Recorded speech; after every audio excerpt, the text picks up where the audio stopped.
বিজয় ভাইয়ের অধিনায়ক আমি নিতে চাইনি, আমাকে জোর করে দেওয়া হয়েছে। ম্যাচ হারার পরে যা বোমা ফাটালেন তাসকিন আহমেদ। পয়েন্ট টেবিলে বরিশালের সর্বনাশ করল চিটাগং কিংস। অধিনায়ক বদল, সর্বনিম্ন রানের লজ্জার রেকর্ড। ধর্মগড় দুর্বার রাজশাহীকে এই কেমন লজ্জায় ডুবিয়ে হারালো চিটাগং কিংস। বিস্তারিত জানতে ভিডিওটি না টেনে সম্পূর্ণ দেখার অনুরোধ রইল।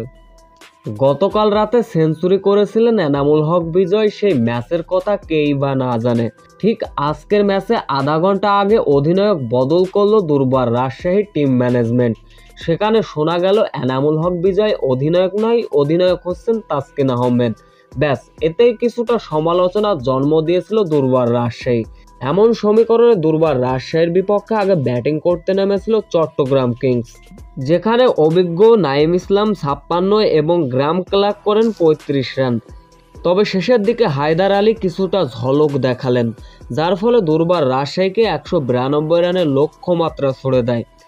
এত বড় লক্ষ্য শুরুতে অবশ্য যেমনটা ব্যাটিং করার দরকার ঠিক তেমনটা করতে পারল না দুর্বার রাজশাহীর টপ অর্ডাররা। রাজশাহীর স্কোর বোর্ডে তখন 68 রান, ফিরে গেলেন 7 টপ অর্ডার।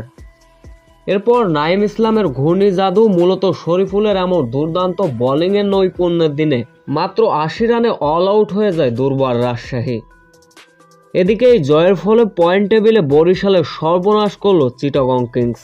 বিপিএলে এখন পর্যন্ত 8টা ম্যাচ খেলেছে চিটাগং কিংস, যেখানে 5টাতে জয়, পয়েন্ট হচ্ছে 10।